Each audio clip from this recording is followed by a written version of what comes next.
8. At Antioch. Antioch was the capital of the Roman province of Syria, and here the imperial governor had his residence.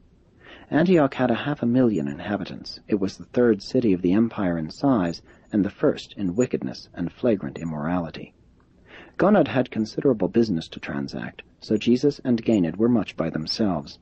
They visited everything about this polyglot city except the Grove of Daphne. Gonod and Ganid visited this notorious shrine of shame, but Jesus declined to accompany them.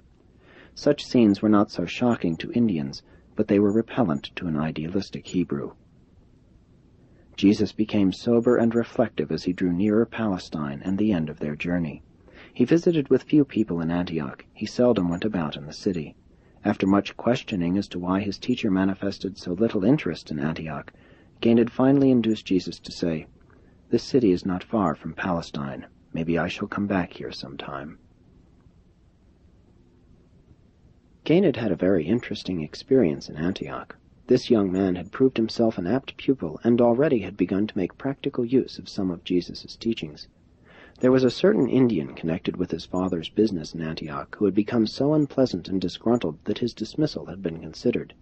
When Ganid heard this, he betook himself to his father's place of business and held a long conference with his fellow countryman. This man felt he had been put at the wrong job.